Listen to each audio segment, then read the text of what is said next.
Can I just say, but let me just say, I am so grateful for you trying because I could have brought you onto Zoom and tried to like drag people in to listen to you. I could have asked you to go on all the places that you've been before, and you were so generous to say yes to come here.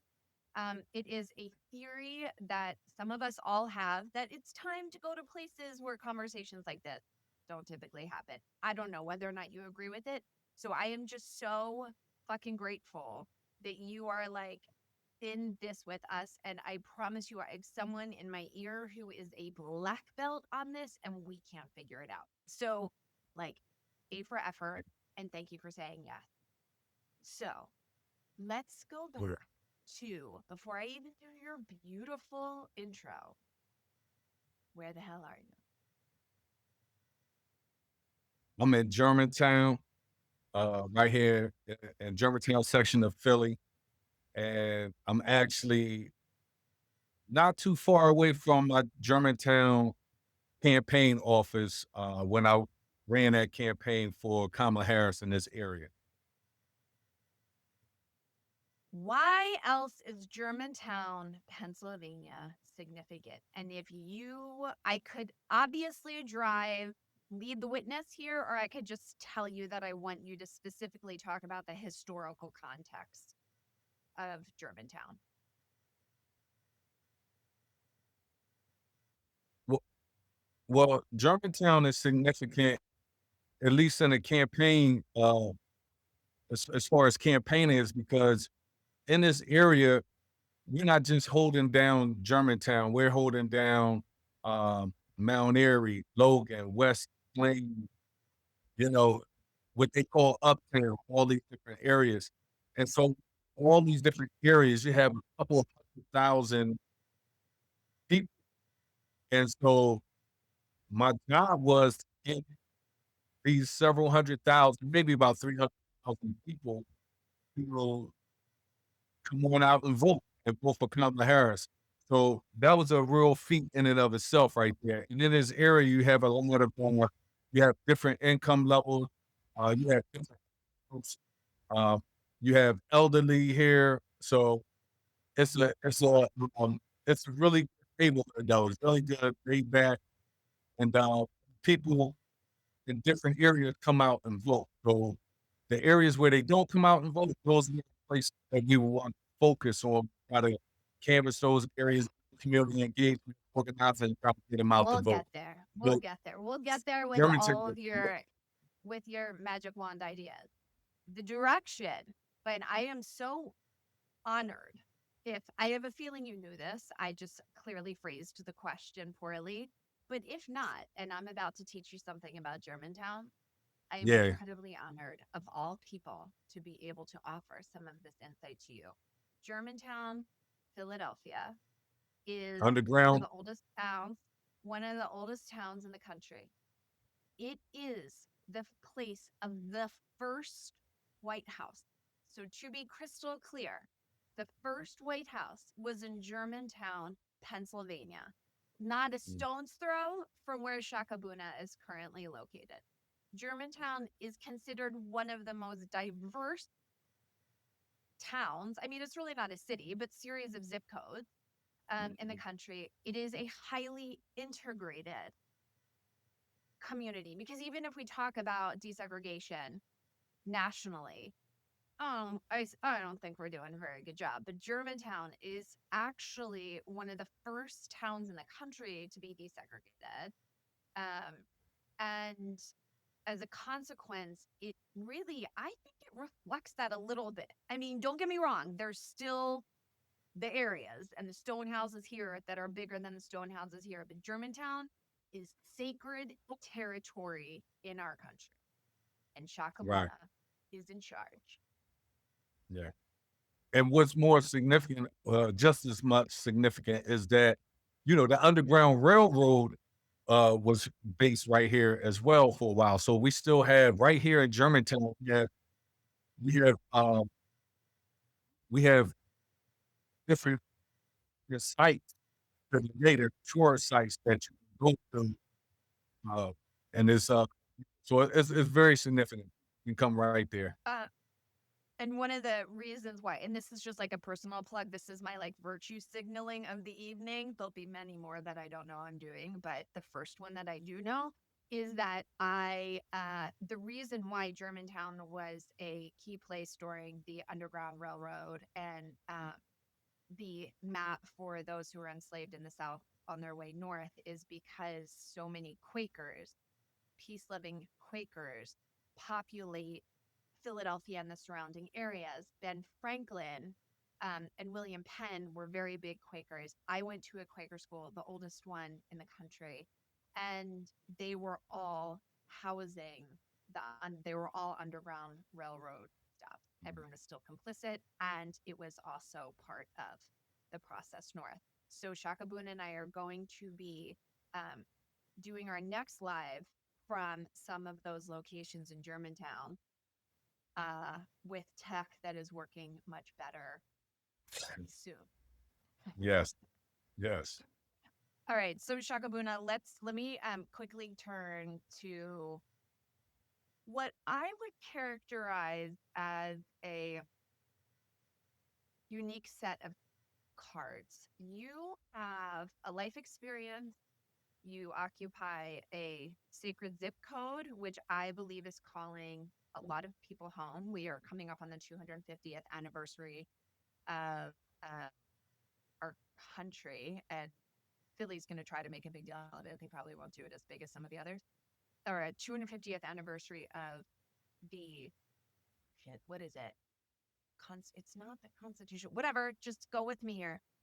And he has a specific life experience as a formerly incarcerated, um, justice affected individual for 33 years, which I don't actually know how much you're willing to talk about that specific period in your life.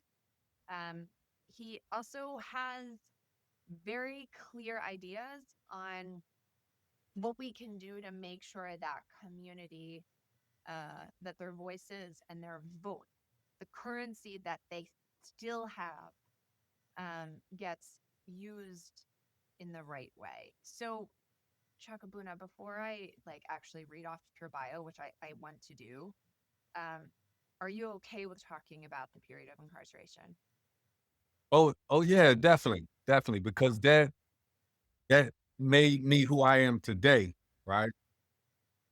So I had to go through I had to go through constant development.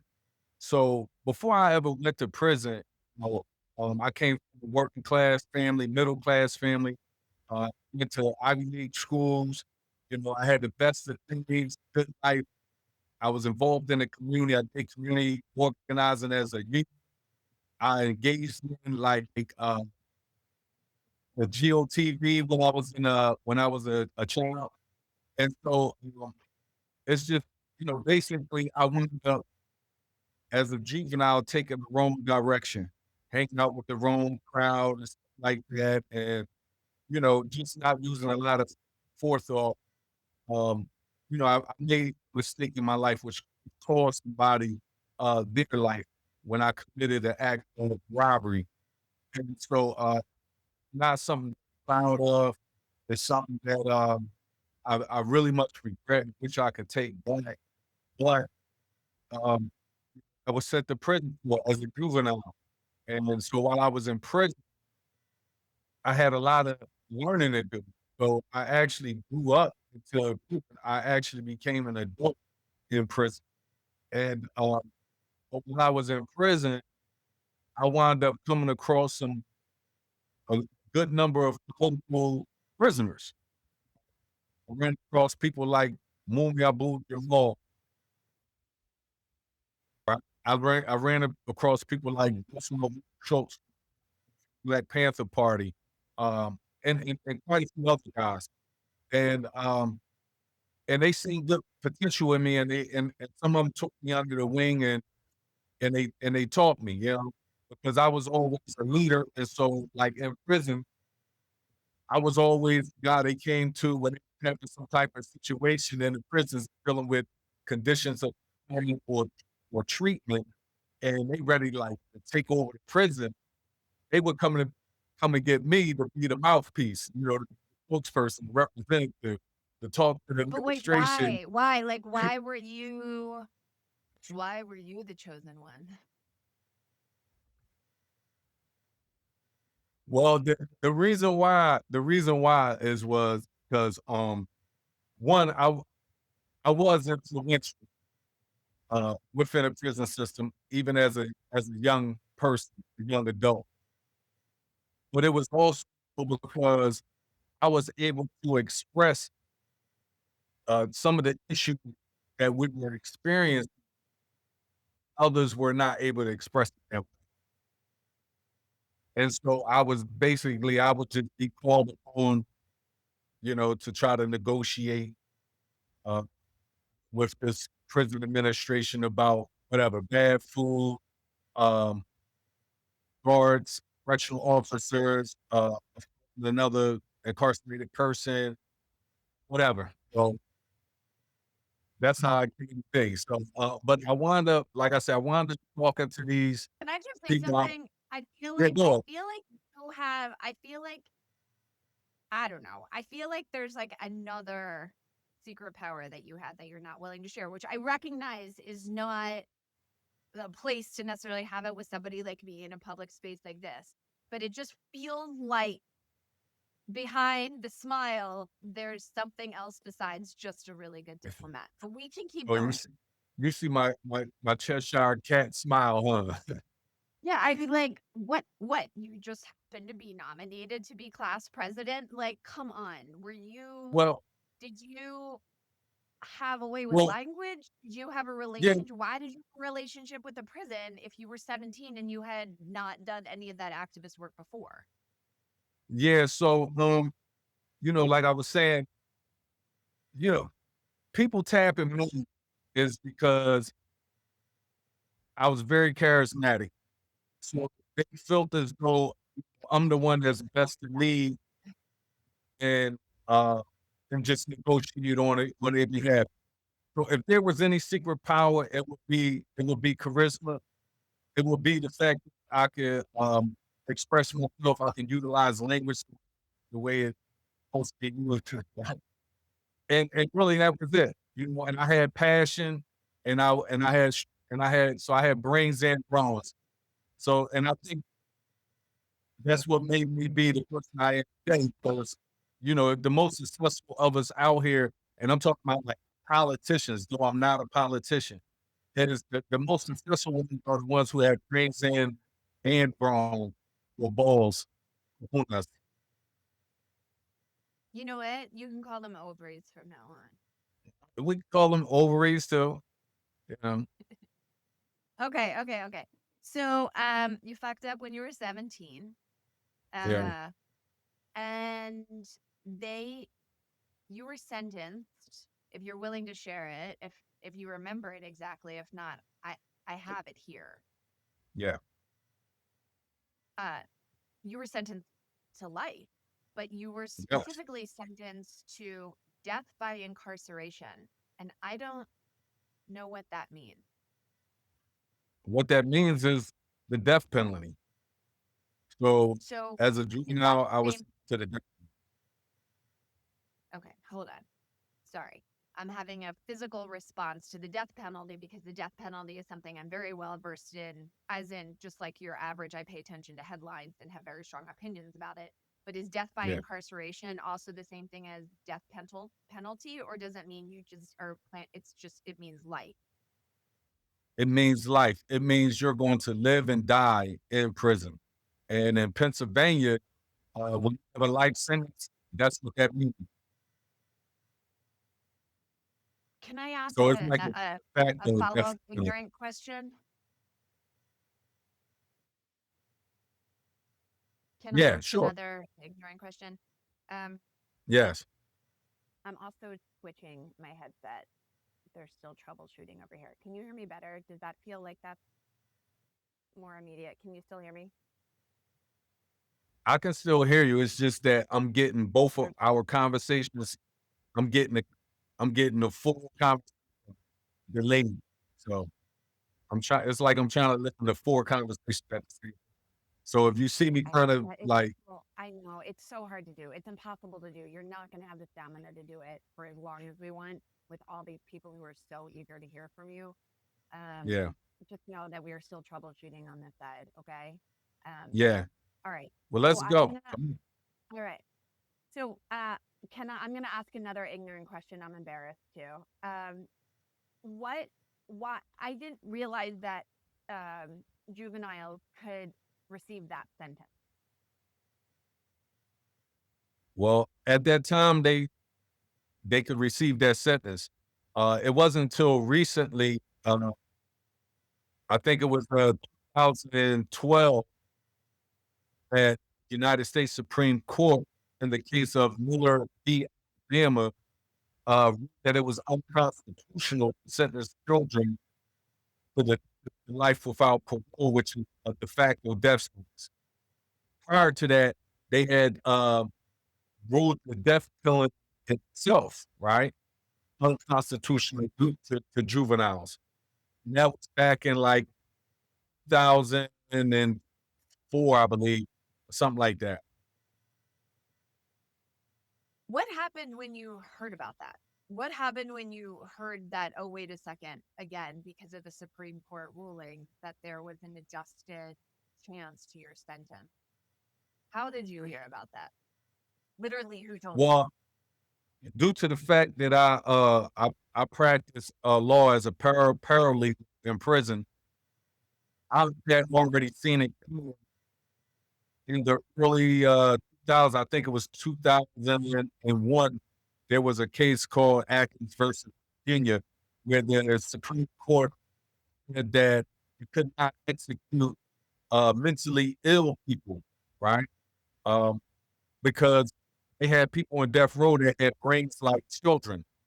So it was based off of the brain development of mentally, at the time they called it, excuse me, they called it retarded, right? At that time, this is what they were talking about. And so they said, you can't execute a person with a child uh, mentality and a child brain. And so by extension, I knew that they was going to do that with juveniles on death row. And a couple years later, they actually did the case. I can't remember the citing of the case, but they did it.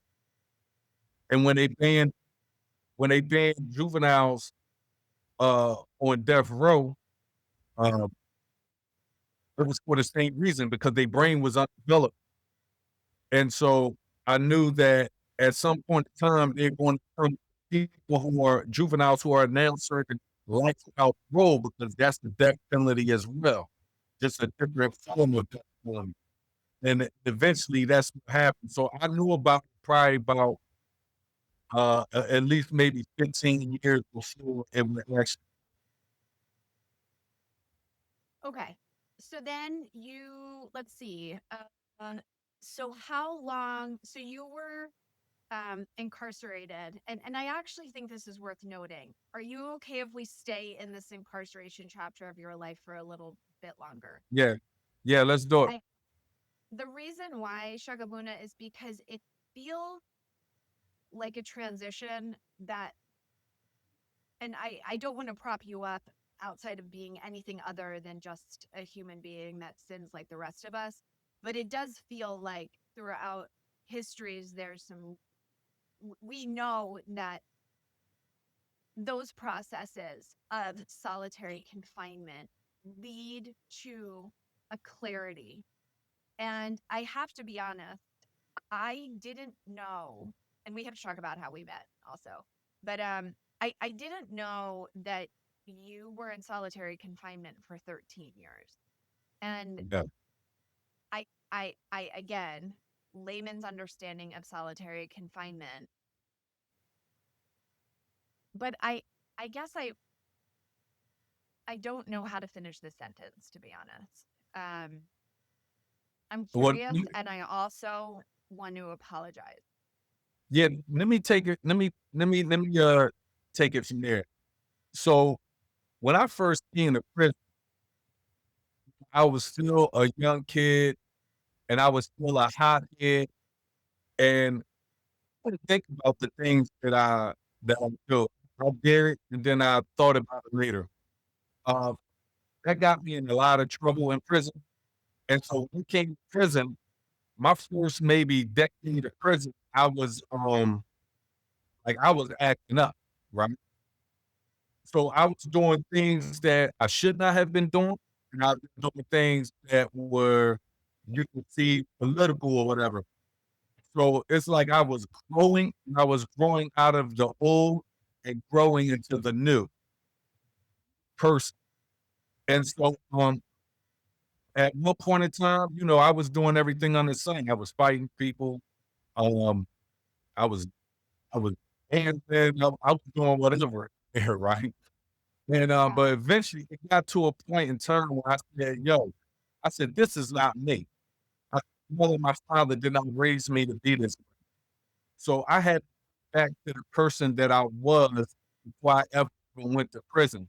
So I intentionally set upon a path to try to improve myself as a better person.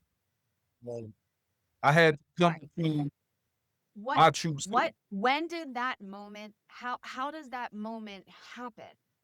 How's like what did you stub your toe? Did someone put like some sacred text in your hands? Like when did how did you fall into that grace? And I think that that's when the solitary confinement come in on. So, when we look at solitary confinement, I have to try to explain to you and how give you a visual of it. So just imagine you're confined in a cell that's the size of maybe your closet or maybe your bed, depending on how pardon me, your bed, depending on how big your closet is, depending on how big your bathroom is. So I had to stay in this space by myself and just be with myself. And I have no radio, no TV. The only thing I have is books, and I had a very limited number of that. So when you have that, only thing you have is your mind. And so now you get to be able to reflect on things. You be able to reflect on your past, on your present, and even towards your future. And so, that's what I pretty much done. I did a lot of reflection, um, and I did a lot of, you know, real hard looks at myself in the mirror and say, "Hey, Shakaboona, you got to change this, and you got to change that. You got to improve this way, that way." I think, being confronted in the solitary is good. And as they say, the old saying goes, "An idle mind is the devil's playground." So I never wanted myself my mind just, like, wandering around. So I was always focused. I was always reading books. Um, I was always, educating myself. I was always physically exercising and introspection. And I think that one thing I know, or the one thing that motivated was the fact that I had a child, a daughter, and I didn't want to leave a legacy of criminality for my I wanted to leave a legacy like Reverend Martin Luther King Jr. or Minister Malcolm X or Huey P. Newton or Ella Baker and Peggy Lou Hammer. I wanted to leave a really great legacy, for my family because I come from a very respected family, and me going to prison, for what I've went to prison for, was great disappointment. So, if there was a eureka moment, like, "Hey, I got to change my life," or whatever, uh, it was probably that time that I spent in solitary confinement.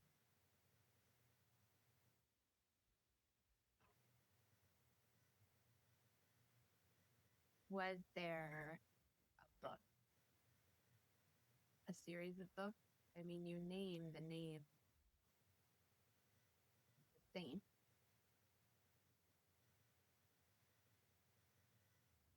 Yeah, I think one of my favorite books, and I know I'm gonna raise some eyebrows with this, right? But one of my favorite Oh, books to read was wait. it was the Bible. The Okay. Bible. Because when I mean, I wasn't like I didn't come up um in the church or nothing like that, right? So the reading the Bible was kind of like new to me, right? I may have been to church a few times when I was a kid with a parent or somebody, but we didn't go to church. So when I started, I wanted to see what the Bible was all about. So I picked up the Bible, and one thing I noticed that when I started reading that almost all the disciples, all the messengers, all of them been in prison. All of them been in prison. A, a, a, a good number of them. And and I found this out because I read this. I came across this book, and the book was talking about like all the saints and messengers that have been in prison. And I was like, damn, so that made me read the Bible. Then I started reading the Bible. And then I started coming across here, right? And I didn't agree with everything in it, but I knew that there was some good stuff in it. And so I chose to take on those things and try to apply that with myself. So that was one. Um, another book was I would say Malcolm X autobiography by Alex Kelly. And then another book was Message to the Black Man by Elijah Muhammad. And then the last, I think other one was, I got two more. Another one was Sold That George Jackson and Record of the Earth by Francis Fanon, the revolutionary Algerian uh, out of the continent of Africa. Just some of the books. I have many I books know, I I know, love. I know, It's I just know, I many, know, but I I'm know. just naming. Okay, so I'm going to I don't know if there's somebody, maybe Sam or Jay or Kieran, if you could just drop those books in chat, that would be really helpful if you remember any of them. If not, for those of you that are here, hi. Hi, I'm Jenna Arnold. I'm the host of Land of Ad, and this is Shakaboona, one of Philadelphia's greatest activists, and a voice who's, I should say that the words he's not just used to date, but will for the rest of his life are going to certainly adjust our collective compass. Um, and we're going to be putting all of these recommendations on our Substack post where we summarize this conversation. So anything that you are eager to follow up on or see this conversation again or clips that you want to share, because like, I don't know. I'm going to have to watch the part where he talks about solitary confinement a number of times. And I also don't know if I'm supposed to, as a human being, be able to process that story. Um, I don't know if we have the musculature for that. Oh, so anyway, so this is Shakaboona. I am Jenna. Welcome to Land Event. Please consider following. We will make sure that there's all of this information in the show notes on the Land Event Substack. Shakaboona. Let me ask you this. Am I muted? Can you hear me, Jay? I can hear you. Great. So today was a big day for Philly, particularly on the religious circuit. Did you did you see? Did you follow? No, I Were you didn't as see. Only thing I've been hearing was what I have heard last I was on the news was about the conclave in Rome. It's still going black smoke. That's the only thing I've heard of. Wait, Unless wait, they wait. started Wait, come on. You were breaking up a little bit, and I want to make sure I heard every single thing you said because I am also very excited to confirm this for you. Um, that you said you heard that yes, the conclave has made a decision. I've watched the film. I actually think it's a beautiful film. I'm a really big fan of the film. I'm very cranky about the Catholic Church. I would like for them to pay taxes on their real estates all over the world. Yes. I do want to come back to Shakaboona's experience with the text of the Bible. Maybe not in this conversation, maybe. But what was the other thing that you heard about the Pope that they chose? No, I didn't hear that they made a decision. I'm trying to figure out if they made a decision. Last I heard that Oh, they did not. oh, let me deliver this to you. And I am assuming that most of the folks on, I have been like I have been very excited about this because I like pomp and circumstance, even if I think it gets in the way of bringing equality to women, which is a little bit what happened. So I have been watching the brilliant content of which, when we are off and I get in bed tonight, I will DM you all of the amazing Instagram content that was talking about the conclave. They have selected a pope, um, and he is the first American pope, which admittedly Whoa. ever in the history of ever, okay, which I feel like is 10 quadrillion years late or whatever. It's been around for a while. And then um, I was a little bit freaking out. The second I saw it, I was working with a colleague, Jay. Jay, nice with some spice. She is the mastermind behind everything. So give her some love. I don't know how you do that on Twitch, but do it if you know how. And we both went, oh shit, it's an American Pope. Oh my God. And I immediately thought, what do you think I immediately thought? I don't, and I don't know. I was like, oh my God, Trump did this Your somehow. guess is good as Our mine. and so I was like, and then I'm like texting. I know no Roman Catholics. I know no Italians. I know no anybody who knows anything. And just some of my feed, some of my text channels started to get a little loud. And they were like, no, he's actually the liberal American that Trump didn't want, which then can you still hear it? Got very excited about because then theoretically, this is the guy that's the big fuck you to Trump, which maybe can you imagine if it's the Roman Catholic Church that basically like pushes Trump back into some of his moral place, maybe.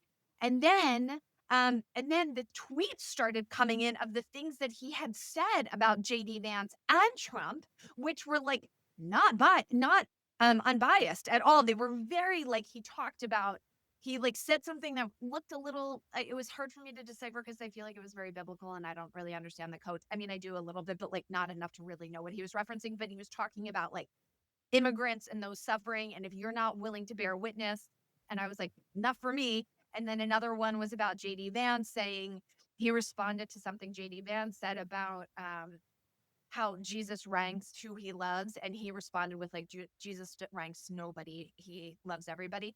And I was like, oh my God, this might be a bit of a secret weapon because it's autocracy worldwide is leaning on theocracy on the stories of the Bible, particularly that third one. There's the Old Testament, the New Testament, and then revolutions, or not revolution, whatever the Right. one is that's like, oh, well, war has to come in order for the next Messiah to come. So anyway, I Revelation. was like, oh, this is great. Revelation. I was like, this is so exciting. Then, like 20 minutes later, I get a text. He went to Villanova. I'm like, hold up. He lived in Philly. He's a Birds fan. Oh my God. Mhm. He has probably been to Wawa. Oh, I texted that too. That's why you didn't get it. Okay. Then I get Right. this 8 minutes ago. Oh, shoot. Sorry, Goldberg. I was just calling you. Okay. Then I get this 8 minutes ago. I'm going to read it verbatim. Well, it's a little dodgy, but just bear with me. So this is like my big activisty text group. And the text goes, plot twist. Robert Francis was born in Chicago in 1955 to Mildred Martinez, a librarian, and Louis Provost, a Navy veteran of World War II. and then he became a superintendent in Glenwood. Love all these things. His father was Italian and French, and his mother was the daughter of Louisiana Creole parents, Joseph Martinez and Louise BK from New Orleans, who were of African, French, and Spanish descent. Martinez was Afro-Haitian, and Baki, his grandmother, was Black Creole. Provost has 2 older brothers. Plot twist, he's Black. Mm. That's deep. Ancestry go back Unmarried, to I hope. Africa and Haitians, Unmarried. Unmarried. African Haitian. Who hates Trump, who's lived in Philly, that's just for you and I, who comes from Afro-Haitian background, who I don't think he is Black. Right. 2, Bible, Pope, Shakaboona, Germantown, saving democracy. I hope everyone who's watching is understanding the theme. I got a crazy story about the Pope. Which one? When I was a kid, Pope John Paul, do you remember him? Yeah, but oh yeah, super round face. I guess they all have So let round me faces. tell you this. Let me tell you all this story, right? Because this story was very it's very significant. And so when I was a kid, I can't remember how old I was. I probably was 10, 11 years old. But Pope John Paul, he went on a world tour. I think he was probably the first the Pope that went on a world tour. So everywhere he went, flew, Baltimore. He went to Baltimore. he would get off the plane and he would kiss the ground. So yeah, I was a kid, so I was amazed at it. I was like, why does God keep kissing the ground every time he traveled to a different part of the world? So as a kid, I followed every place he went. Even when he landed in North America, and I think he went to the Philippines. I followed. I wanted to see if he was kiss American soil, right? With the dirty tarmac, right? You know, tarmac is dirty, oil on it. I'm like, why you got these kids? I never understood. I could not figure it out. Fast forward years later, I'm in prison. I'm in solitary confinement. That's one of the things I thought about.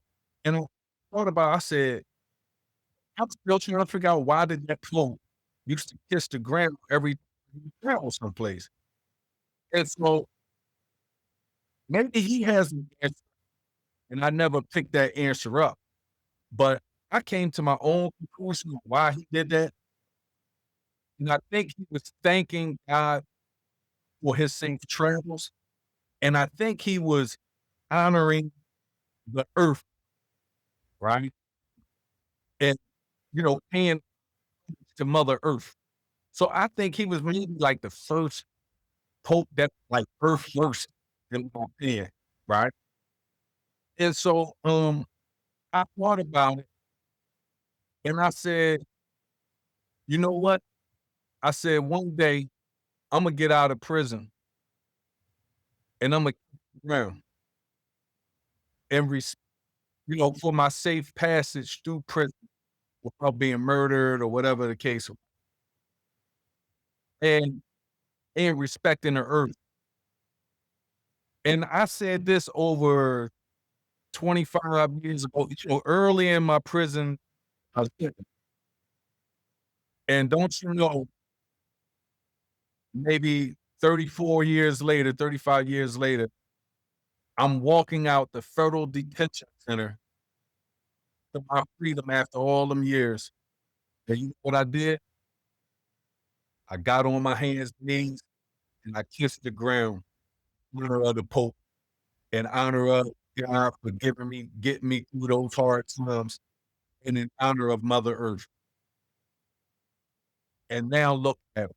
We have a American Pope. It's just mind-boggling to me. Shakaboona, are you a person of faith? Can you repeat that question, please? Yeah, I'm so sorry. We are still trying to solve it. Are you a person of faith? Yes, I am. I don't follow no religion though. I don't Okay, follow no religion. I like that. Wait, I like to consider myself a spiritual being, So yes, I'm a person. um, okay. May I borrow that language when people ask me? Sure. Thank you. All right, Shakaboona. Let's get into what we're gonna do now. Now that we have taken care of the papacy, um, I think actually that's all that we've taken care of today. Uh, Philadelphia. So you and I met in, frankly, admittedly, the ways that I like to meet my family members, my chosen family, of which you now are. Um, it was, what was it, like 2 weeks before the election? We were at Temple University in their basketball stadium.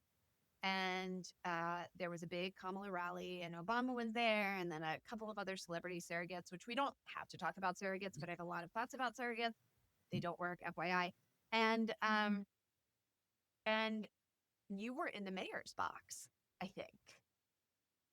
And I ended up there after the speech, and I was like talking to somebody, something, and I was saying to someone in the way that I was being frantic that no one listened to, and it's still too soon to talk about, frankly. And I was like, something's not working in Bucks County.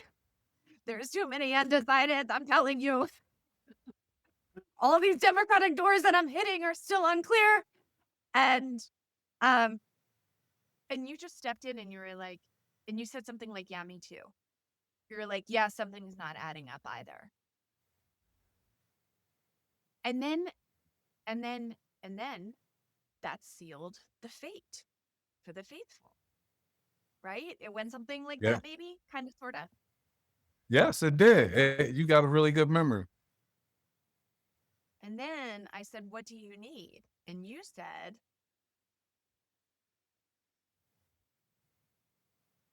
And I said, if I remember correctly, I think I said, look, I need all I can get.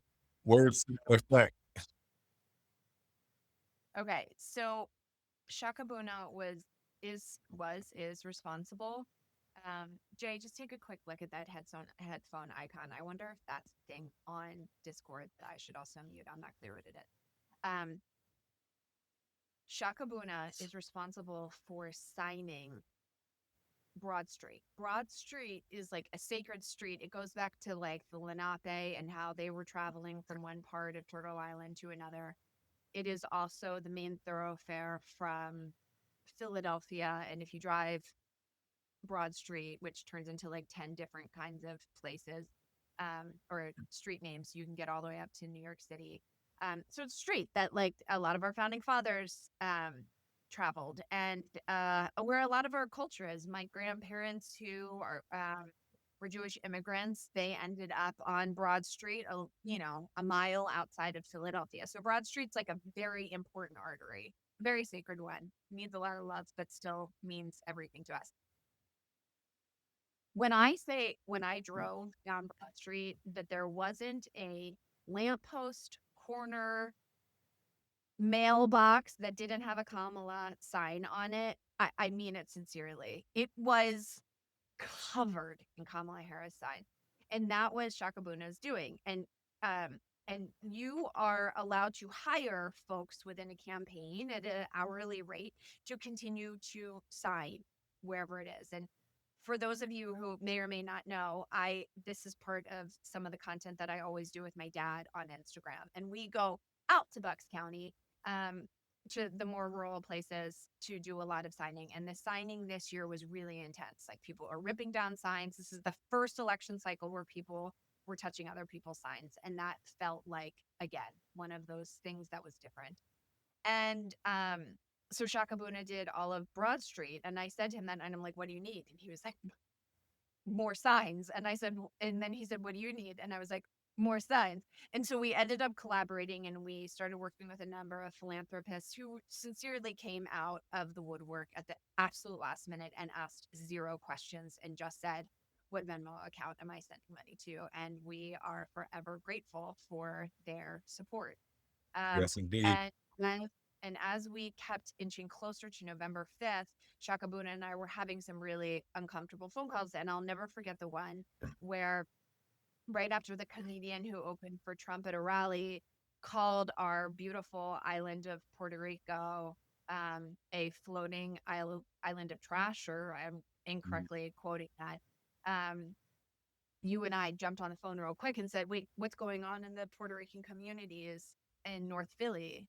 And you said to me, "None of those doors have been." And then I called the campaign, texted the campaign. I'm like, with the specific districts, with the specific like numeric streets. Like I had like this 60 houses. He like Shakabuda was so clear, like this this exact area and this exact area and this exact area, all the Philadelphian Puerto Ricans' doors have not been knocked. And I went to the camp. I climbed the ladder and I was like, "You guys, we're missing the Puerto Ricans." And they were like, "Calm down." And it was at Mhm. that moment you like, we are so rogue. We are going so rogue. And that is what Shakaboon and I did the last couple of weeks of the campaign. We just did what we thought would work. It didn't, but we tried. And I'm gonna say this, Jenna, we didn't hit just Broad Street. We hit the whole city. No, I know. Apologies. Correct. I even we even put stuff up in the Northeast, and the campaign wasn't even investing in the Northeast because they were winning. So like we I think put out I know me personally, I probably put out 15,000 worth of signage No, you have around the big city. data. That's In amazing. the course probably more. In the course of like a week. Shakaboon. And then of course people were tearing it down. People were tearing it down. And so we were putting it back up. Literally, we would put it up one day, next morning it would be gone. And then that night I have it back up again. And they would come back and take it down, and it kept going like that. All right. So while we were playing the whack-a-mole game with our signs, and that being Shakaboona and I's one of our strategies, we had a number of other ones One. too. Um, what did give you real hope? What were some of the things that like really gave you hope in this cycle in Philly in your work on the ground? I'm gonna tell you, what really gave me hope was Kamala Harris. Sh she what really gave me hope. Uh, that's one. Also, what really gave me hope was we had a terrific group of organizers all around the country that poured into Philadelphia. And many of these people, they came from Hillary Clinton's campaign, they came from Obama's campaign, and they came volunteering. And the third thing that gave me faith or more hope was the fact that Philadelphia politicians had finally came out in a big news article criticizing the campaign for what they weren't doing.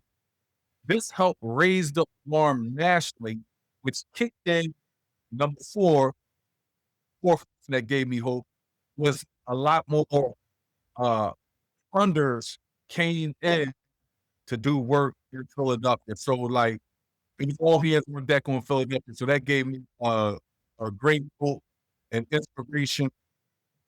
Made me fight that much harder because I knew I had people that was right here with me that wanted to win. And it didn't look like they were trying to sabotage. Yeah.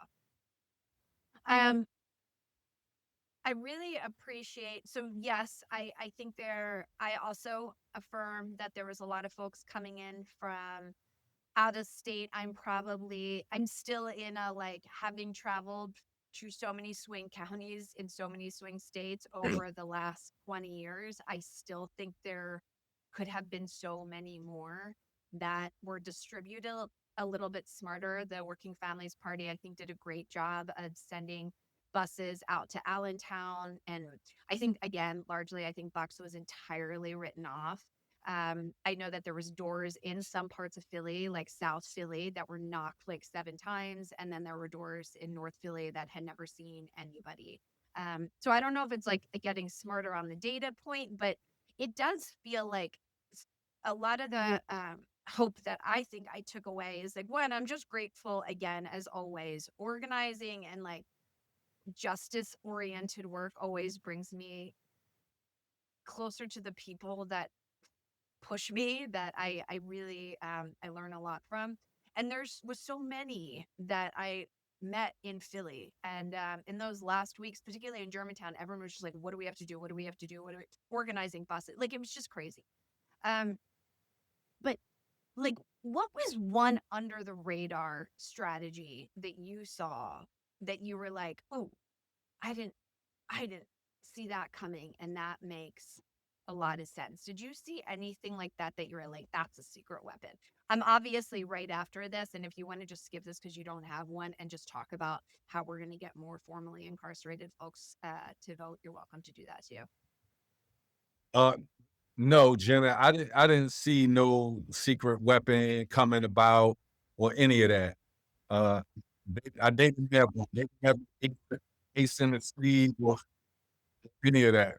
So they was just doing a regular campaign.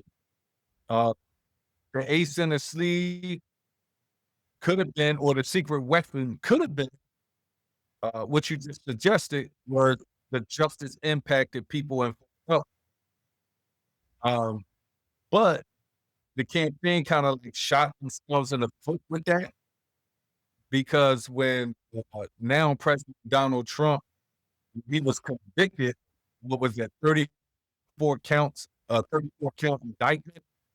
They chose to take a path of, you know, a lot of rhetoric about him being a convicted felon and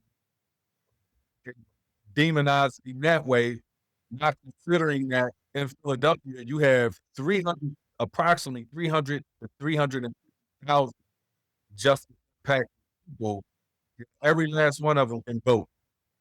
Well, Okay, in I Pennsylvania, do want to pause you. I want to pause you for 1 second, and whomever can contribute this to the chat. I think these numbers are so critical to start using in, I'm a Quaker, so I don't like to say as a weapon, but the size of these numbers feels like that doesn't math.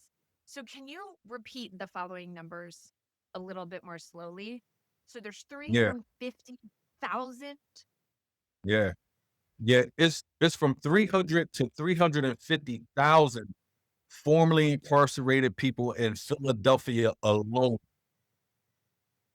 Now, when we go across the state of Pennsylvania, there are almost 1,000,000 of formerly incarcerated across the state of Pennsylvania. Every year, the every year, the county jail, Philadelphia County Jail, the Pennsylvania Department of Corrections, Federal Bureau of Prisons release 40,000 of formerly incarcerated people or returning citizens into Philadelphia alone. So every year we getting 1,000 people returning to Philadelphia incarcerated. Pardon me, that's formerly incarcerated. And so these numbers are important because they can help both.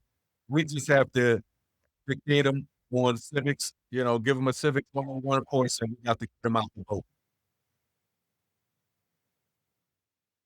In 2024, 726,000 ballots were cast in Philadelphia.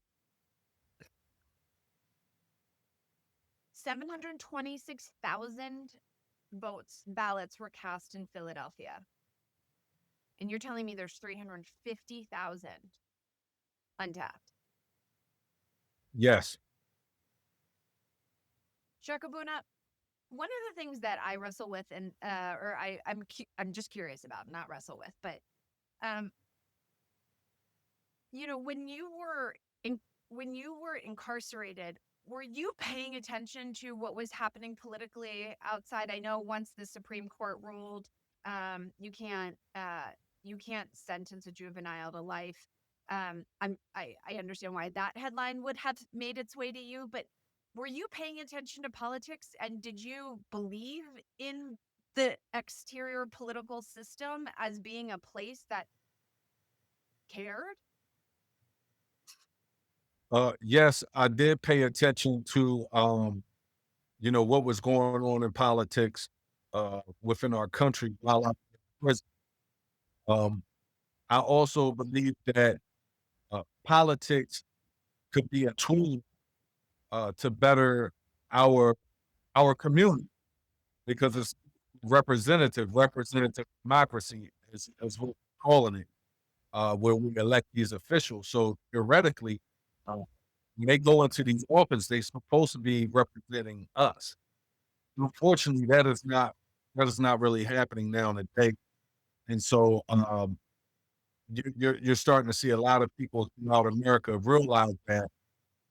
And I think this is one of the major causes of uh, voter discontentment, disengagement, and also American nationalism and populism on a rise. I concur. Do 350,000 or just a small percentage of those folks give a shit about politics? I mean, it does. If we are talking about Broad Street and there are some blocks where you drive by and you are like, has they feel forgotten. So I think this is what I think with the number of people who are formerly incarcerated, right? Most of them don't realize that they can actually vote. So that's one. A lot of times when they what yeah, a lot of times when they find out that they actually can vote, they want to vote. Of course, you're gonna have some who say, that's not for me. Voting doesn't do anything. It doesn't change nothing, right?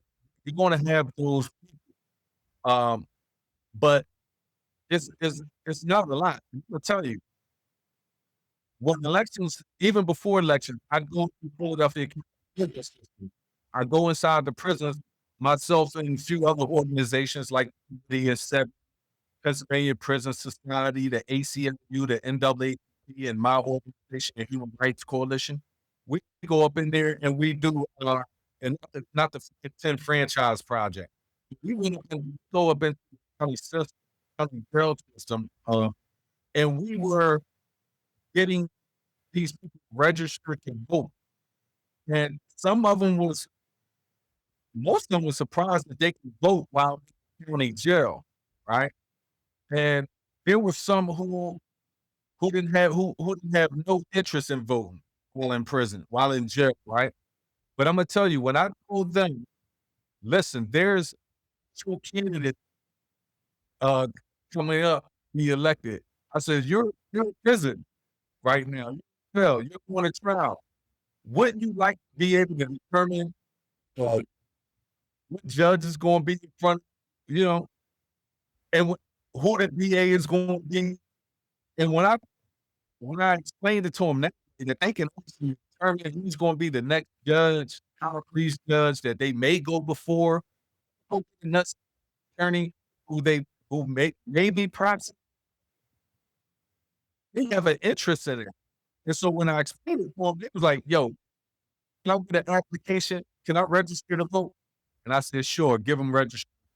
So it's all about the messaging, how we give them this information to make them wanna get involved. And that's the problem today in our communities, not being given the right message to make them get involved. I think you're.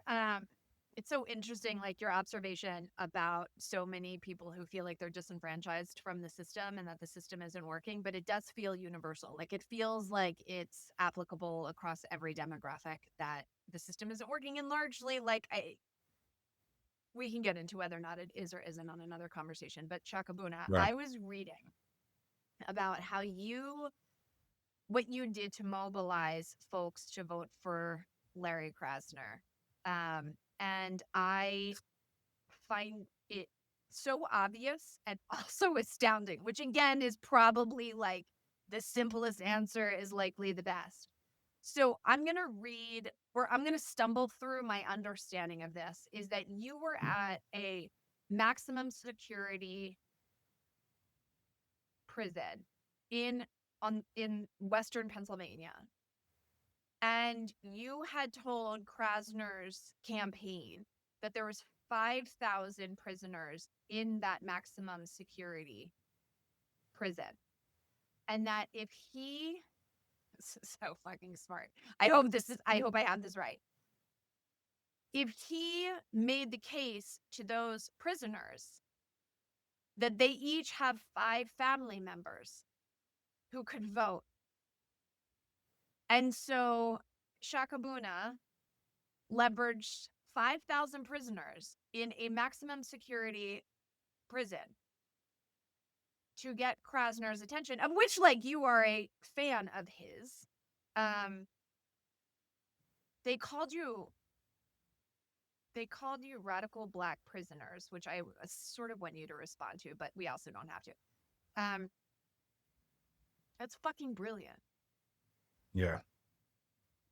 So So then why don't we just do that everywhere? yeah, why don't we? Why don't we? So let me say this, Jenna. Um, the prison was actually right here in Montgomery County, and Oh it was shit. Greatest Ford State Prison, right? Greatest Ford State Prison was one of the oldest prisons in Pennsylvania.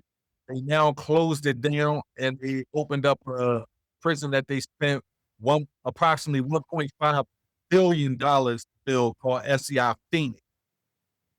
So when I was at SCI Greatest Ford, my actually came down there to get refitness, and the guys down there was like, "Hey, you know, elections coming up, and well, some of these guys like some of the guys like what was his name that was running at um uh, I think it was Tyreek. They like this guy named Tyreek, I believe his name was. And then others like Krasner. And then I was like,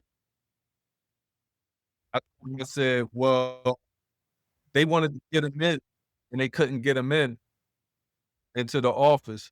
Hold on. Yeah, and they get him into not into office. They couldn't get him inside the prison. They wanted to have him come into prison.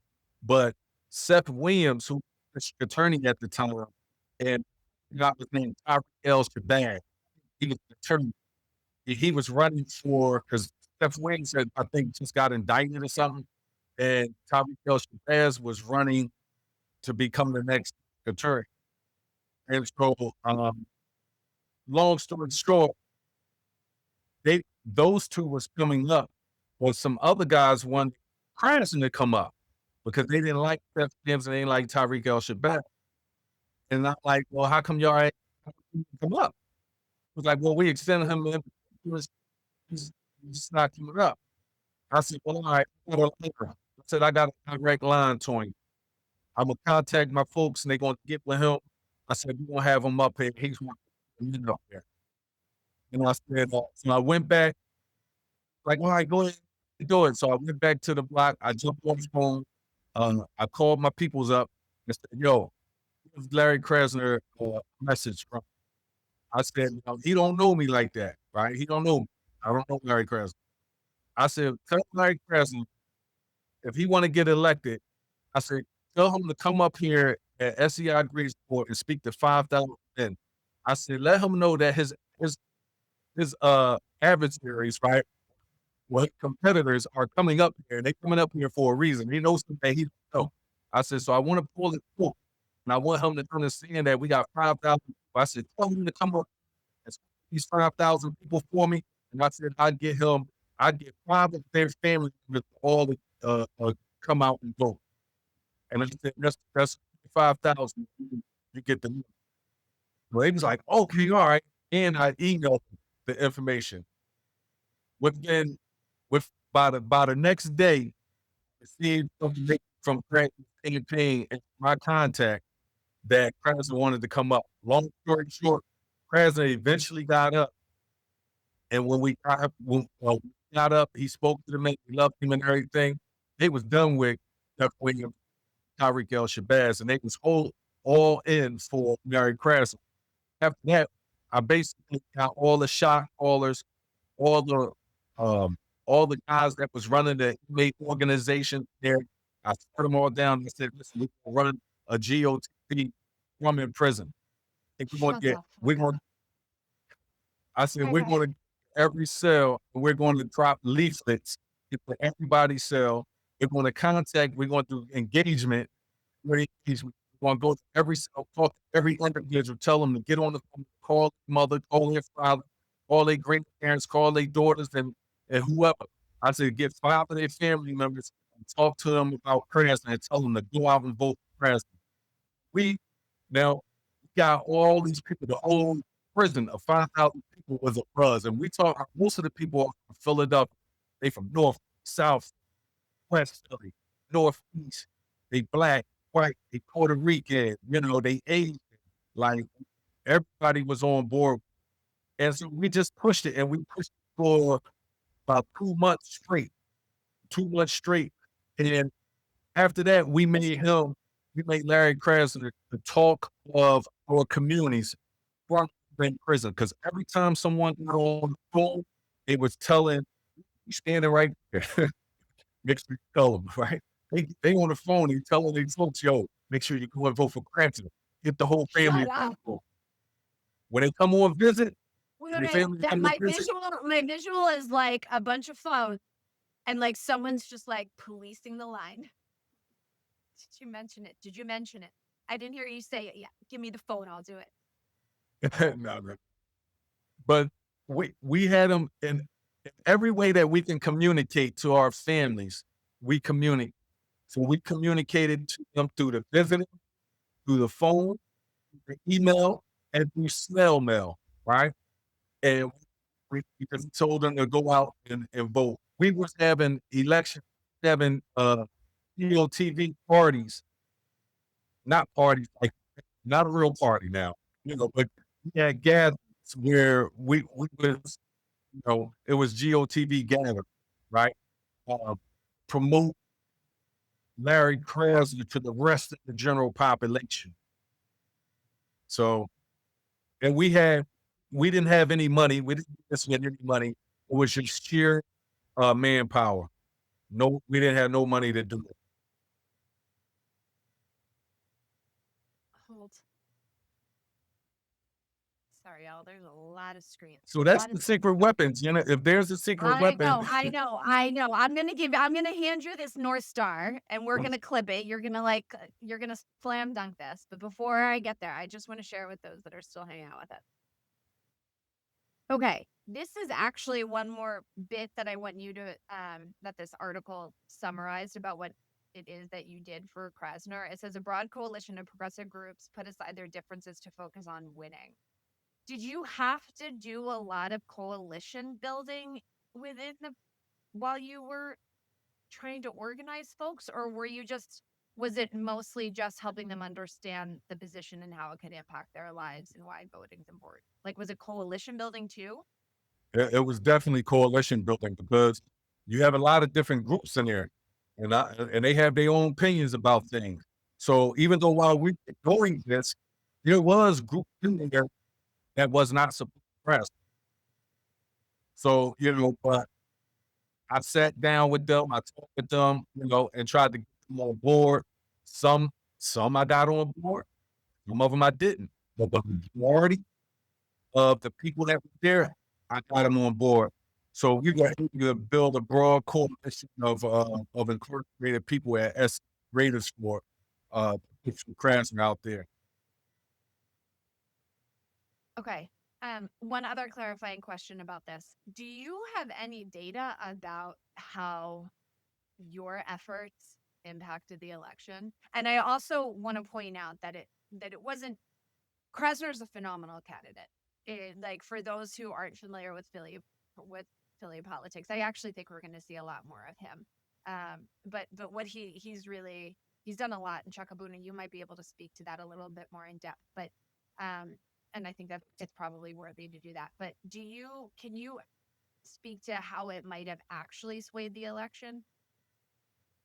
Yeah, so I don't think our votes were the sole cause of him winning. You know, a big deal of him winning at that time, at least the very first election, you know, George Soros gave a blank check. Give me a blank check and I will make sure you win too, right? So so he I got all actually, just for the record, for all of you donors out there, like it's true. I'm happy to help you get his Venmo account.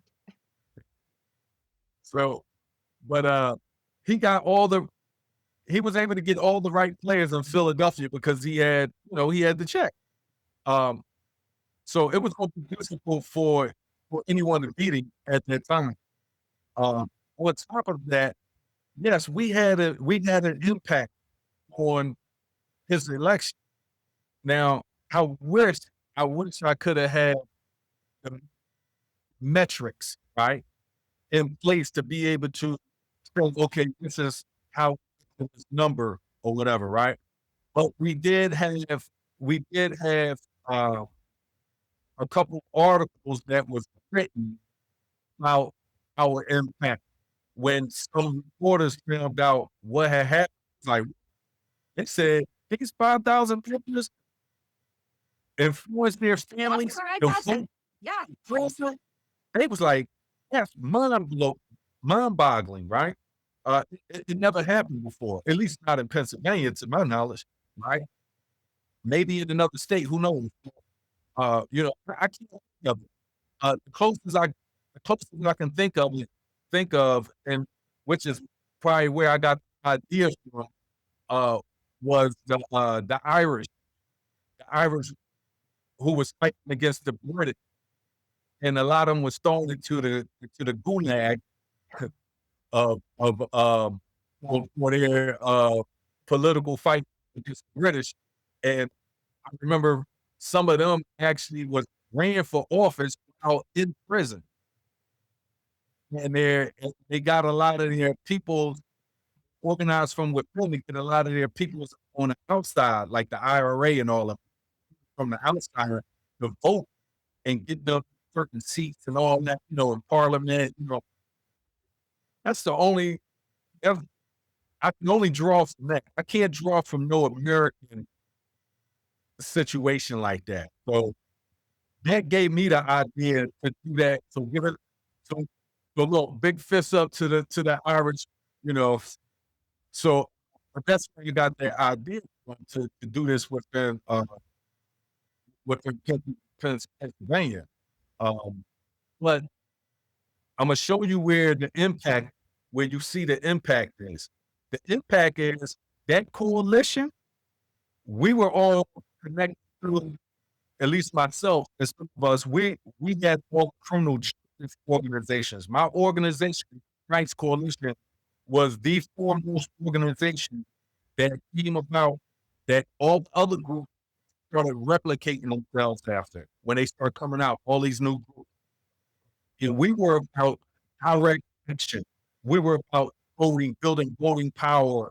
Um, we were about fighting for the issues like that, right? Um, and so we changed we changed the prisoner rights movement, right? With more of a human rights movement that connected with our communities, right? And got our communities involved. Calling this the criminal justice reform movement. Uh, but this is the movement that's still backing Barry Krasner right now today. And this is why he have a hardcore base of constituents that always come out and listen. We got our own organizations. We have our own money, and we together. And we are a player on the field, right?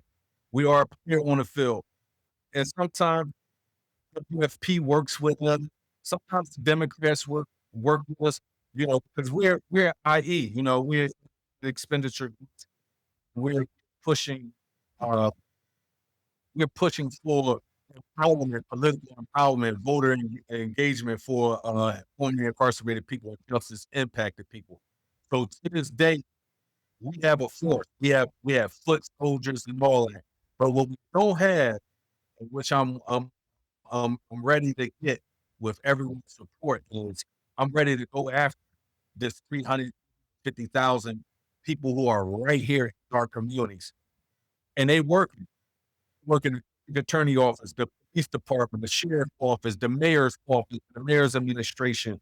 They work in real estate. They work in they entrepreneurs, like they everywhere. As the Fight Club movie has said once, we're everywhere. So it's best to start working with this base and start building this base. I want to go after this 300,000, Jenna, and I know I can get them. I'm the one that can get them. I'm probably the only one that can get them. I'm telling you right now, you got many formerly incarcerated people that come out here, they can't do it. They all know they can't do it. I'm fully tracking. How are you gonna do it? How can we support you? Well, I'm gonna do it with community, year-round community engagement, because that's what we need, and we're gonna do it with also correct messaging, right? Because messaging is off right now, and this is what these 2 things got people disengaged. One, that people are tired of candidates coming around every election time, and after that, you no longer see them. They tired of that. And then they also tired of they elect candidates for office, and then the and the office and the candidates make a lot of promises, deliver on nothing.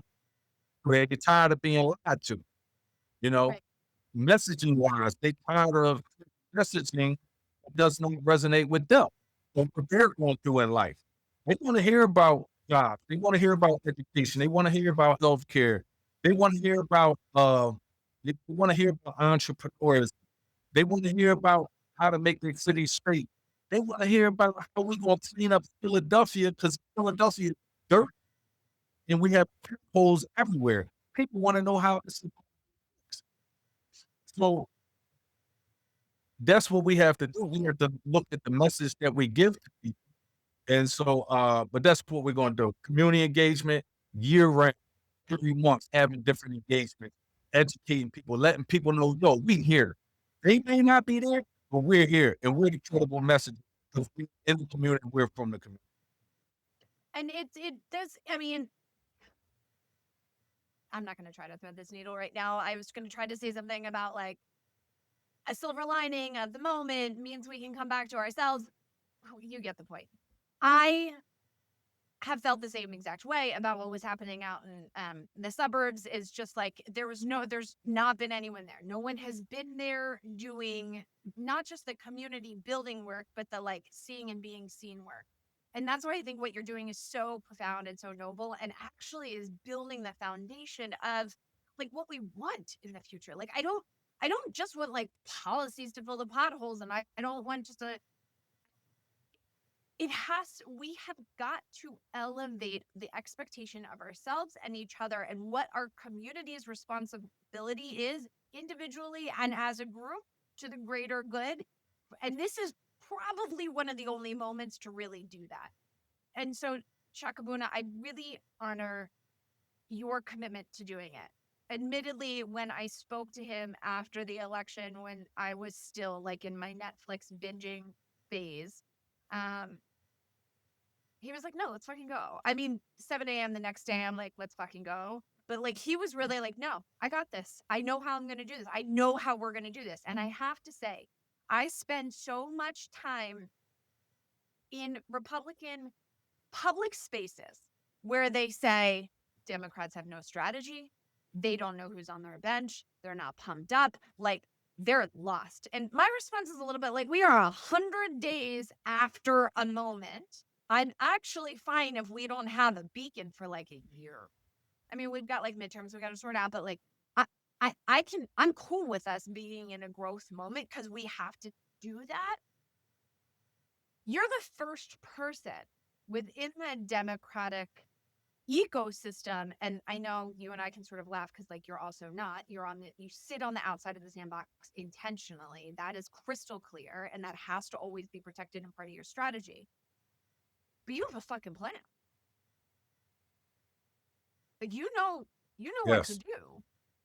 750,000 people voted in Yes. Philadelphia, and you have a plan for 350 of them, 350,000 additional voters in Philadelphia. And not to win elections, but because those justice impacted individuals deserve what we are trying to deliver. It has nothing to That's do right. with, it's not just about getting our people in office. If they are not going to deliver, we're all welcome to be frustrated. But it is our most important commitment is to those 350,000 people. Now is our time to show up for them, and I am raising my hand to follow Shakaboona. That's great. And you know what? You know this too, Jenna, that in the campaign, um, black men were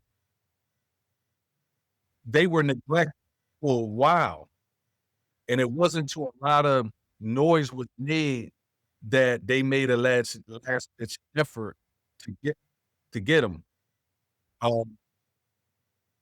But we need to focus on that. We need to go after certain black neighborhoods. Why? I don't know. I can't tell you what was in the minds of people in headquarters.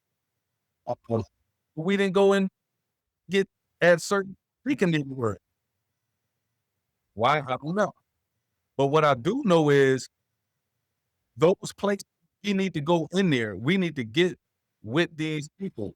And when we talk about this 300,000, 350,000 justice impact, guess what?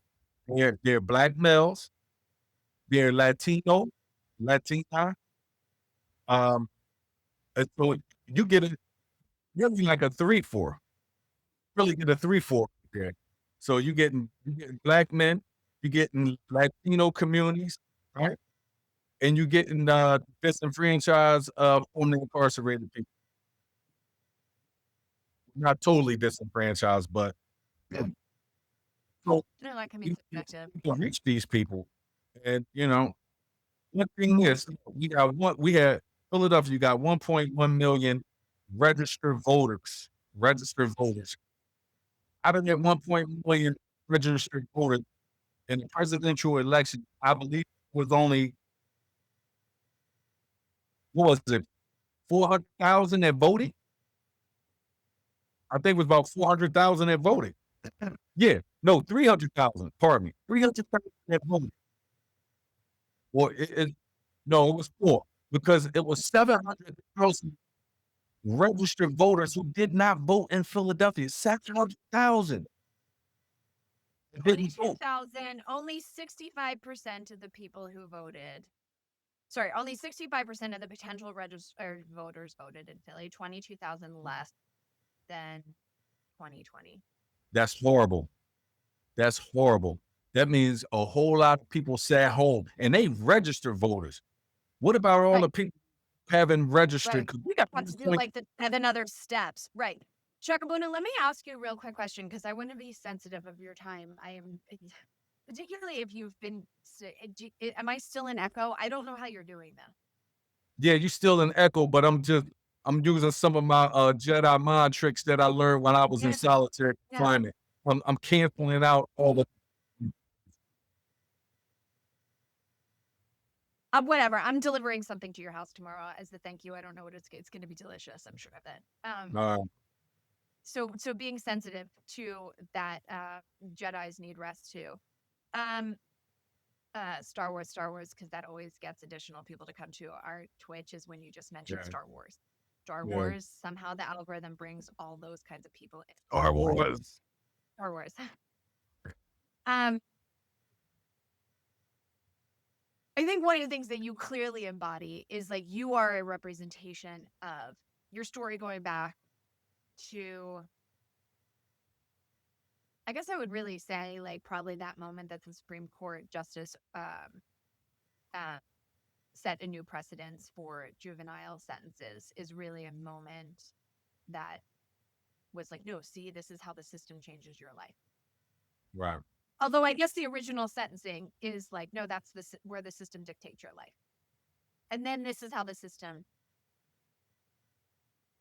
can change it again and give you Yeah. that new sense of, give you a second life.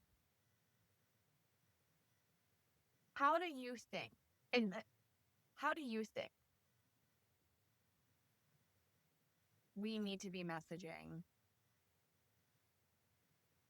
why the system matters to 350,000 people, particularly if you're going to be the one showing up being like, this is how we're going to clean our cities. This is how we're going to make sure all the kids are getting to school safely. This is how we're going to make sure that the kids who need math tutors are getting math tutors.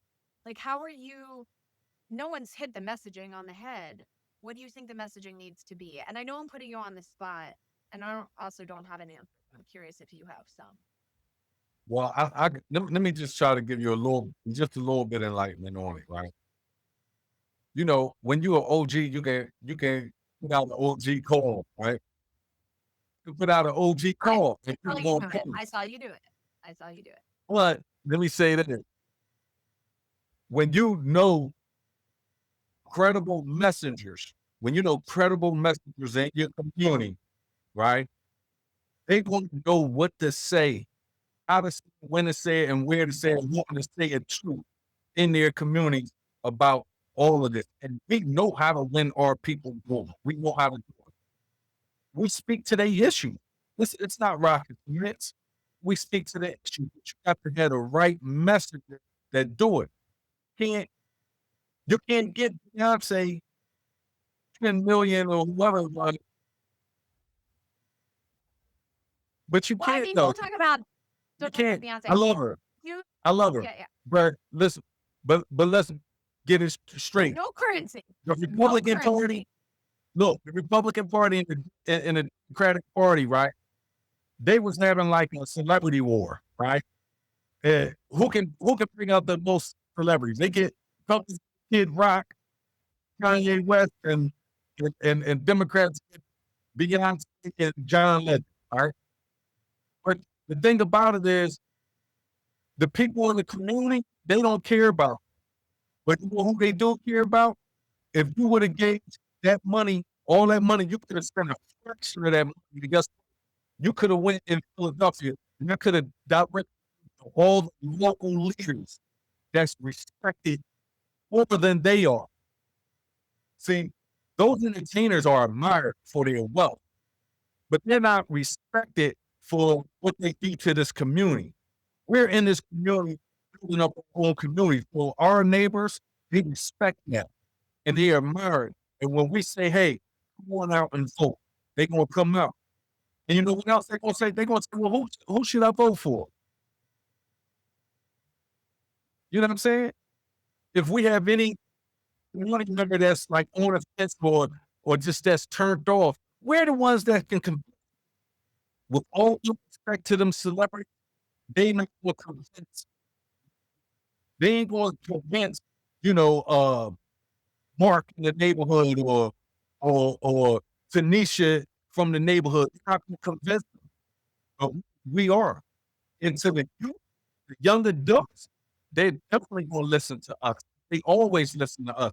This is why you find Justice Impact are very much involved with motivational speaking and just in youth empowerment, in nonviolence, violence prevention, and public safety within every city around the country, including especially, you know, so with our help, we're able to we're able to talk to the youth and bring them on board on whatever we want to do. But guess what? Administrations, powers that be, they don't want to put the money in.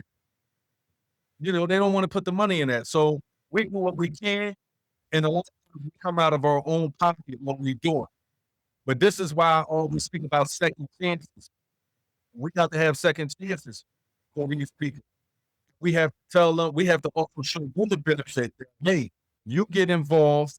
So you no longer have to walk around the country or around the city with a scarlet letter, right?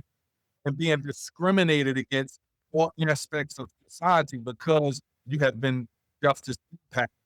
So then you can't get a job, get housing, you can't get a loan, like you're can't and become a juror on a trial or something like that. You can't run for office. Like, well, what kind of freedom is that? What happened to my constitutional rights? What happened to taxation without representation and all this sort of stuff, right? So we got to bring America back to those principles and say, hey, you want to follow this. You want to follow this. I pay taxes, right? I pay all the taxes you can think. Everybody else pay. That's what I want. Every single right, constitutional right, federal right, international right. I don't care. I want every right that's afforded to me as an American citizen. Period. So that's the message, or at least part of it. Well, where the strategy is the local message, which I feel like there's so many like political advisors who would be like, of course you have to talk about what they're actually doing locally. And it's like, no, it's not. It's actually, and I think Philly is such a good example of this, is like there's like a shtick. Do you know the term shtick? It's a Yiddish Yes. word, it's like a vibe. There's a shtick that the messenger has to have. And it is why I toyed with writing a book targeting white women. And it took me so many years to decide to do it because I understood that there was a life experience that I had that I could wrestle with publicly that they might be able to relate to, that could potentially help us get out of the way of so much of this and also help us get our own freedom within a, a capitalistic society that tells us that we are never skinny enough, pretty enough, tall enough, whatever the thing is, that our kitchen Right. counters are never clean enough, like whatever.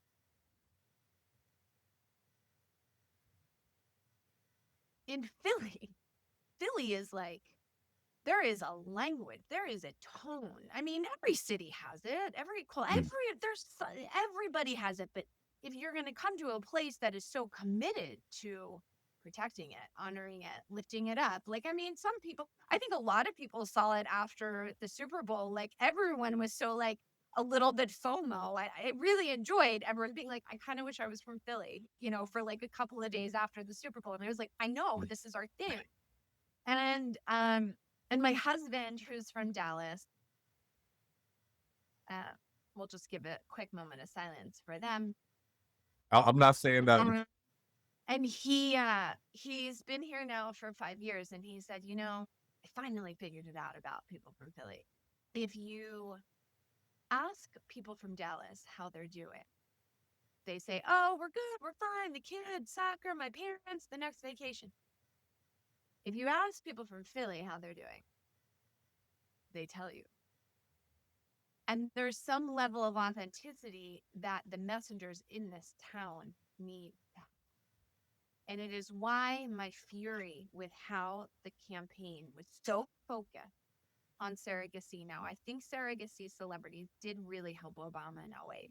I did. It was sort of like a different moment in social media. So, like, I wanted all of the Sam I Am bits and the John Legends and all those kind of things. I think it helped it. It doesn't anymore. And the city and the campaign became so obsessed with where Kerry Washington was going to go. Or I'm not even going to name names because I have personal relationships with some of them, personal relationships with some I of them. love Gary Washington. And the amount, not her, but someone else, but the amount of effort that the campaign had to allocate to managing talent who were only here for their own egos. They're showing up. Like, where have they been for the past 3.5? Where have they been? Exactly. The amount of currency they sucked from the campaign to manage their detail. Selfish. I am telling you, there are 2 people who mattered in Bucks County, one of the most important counties in the country. 2. If you delivered them, it would have made a difference. Pink and Bradley Cooper. There you go. They They're from from there. Montgomery They from County there. and Right. County. That's right. They can walk into a Wawa and they understand how to order. That's what I was Those are thinking the of. only things. So anyway, that's my surrogate shtick. I'm never gonna say it anymore because like that was always my thing. I was like, we need more help wherever it was that I was bitching about in that hour. So And they're like, we can't. Leonardo DiCaprio needs a new entrance and exit to town hall. I'm like, okay, there I said it. yeah, I think that sorority stuff has ran its course. It was great when Obama was doing it, and but right now I think it's become a circus, right? A, a entertainment show, and what it does is take away from the issues. Because now you got everybody want to be entertained. So when they go when they see a candidate, now you want the candidate probably to sing, the dance or whatever. Well, what does that have to do with politics? You know what I mean? It'd be a work for Bill Clinton when he threw on some dark shade, green dance on his saxophone, but the days is over. Like, it's just that it would have funds that they spent and resources, human resources and financial resources to do those surrogacy concerts and all that.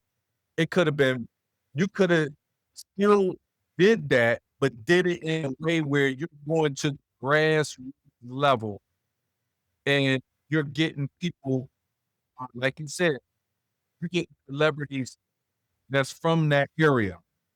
So I would have loved for them, It's a yeah, big difference. I would have Looking at loved for myself. them to get people that's Philly, like, I would have loved for them to get Meek Mill or somebody because he's from Philly, or Okay.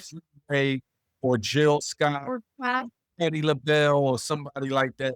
I would have loved that. But they didn't do it. okay. Shit. Okay, I bitched about the surrogate.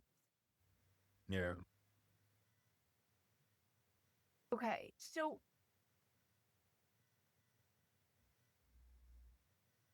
What else I we had? wonder. I know. There was so much. Again, we solved the papacy today. I feel like we got some homework done. So here's my last question for you. I think what you're suggesting, more local surrogates will come on, advocate, communicators, mediators, mediums, however you want to call them. There's a lot of places that don't have them. There's a lot of places that don't have them. I think there's a lot of cul-de-sacs, a lot of neighborhoods in this country where the neighbors just don't talk to each other. I mean, like Yeah. we are not in community with each other. But I do think that what you're suggesting is a legit strategy. That there is a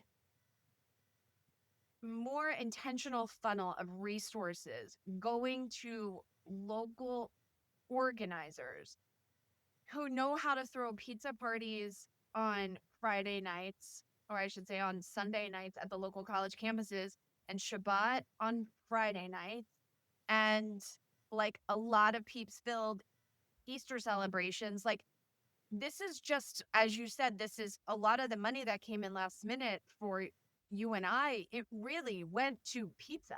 Like, it really went to like gas. It really went to like hourly workers. In my cases, it went to buying signs. We didn't have signs in Pennsylvania.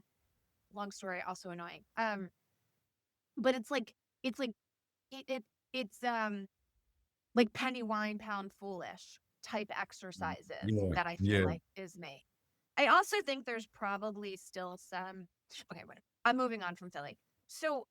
But I think this is scalable. I think your ideas are scalable. I think this is something that I'm excited about, and I will continue to preach about in all of the places that I go, that like actually what this election and this outcome has caused is a you have planted seeds and zip codes around this country that we definitively saw in 2020, or I should say we saw starting on November 9th, 2016, the day after Hillary lost. Yeah, But like this is a different level of local organizing. yeah, I'm not told how this tackles the full-time infomercial that is Fox News for the yeah. right, and I'm doing what I can there. I'm totally failing. It's not Well, we working. got this. We got TV shows like So this. keep We need more. we got We need Twitch. more of our own podcasts. We need more of our own shows. That's how we got the equalizer. So maybe Shakaboona, maybe what we do is start exploring having conversations with community members here, Yeah, definitely. and and and you having those conversations with community members here, Yeah, without me. But I think that's right. And this is the whole genesis behind Twitch, which also let me plug, if you don't follow, can you please follow? You can find us on the Substack, and Shakaboona's links are all in there. Um, but maybe this is a place where we actually role model what we can do in the swingiest county, in the swingiest state of what local organizing can look like. And we can have a Philadelphia show on Twitch. And definitely. I'll sit here quietly with my pen and paper, and you tell us where to go when and how. Yeah, definitely. Definitely need something like that because hey man, Joe Rogan can't have all the fun. You Well, know, that's why I'm so here. Because there's no way what we're gonna like get a podcast at this point that's actually gonna like make an impact. But in all seriousness, Shakabuna, like I remember you were talking about a bunch of local musicians that you were gonna hire to come to a bunch of the different events, musicians and talent that I don't know because I'm totally illiterate when it comes to music in general. But certainly indie music, but like they can come and play here, like they can just stream from their house. They can open, they can do a set in the middle, they can do a set. And it's almost also developing who the community voices are at the same right. time. And you do the civic education that I could never communicate effectively. Yeah, some good ideas, Jenna. Mhm. Good ideas. Stand the echo. Stand the echo. All Yeah, right. Shakabuna, thank you for picking up the books. Thank you for calling Krasner's people and encouraging, but I'll just call it what it is, threatening uh, your currency of ideas. Thank you for mobilizing. Thank you for trusting the frantic white girl in the mayor's suite at the Obama rally. Um, Thank you. I mhm. think we had so much gratitude headed in your direction over so many more years to come. But thank you so much for what you've already done.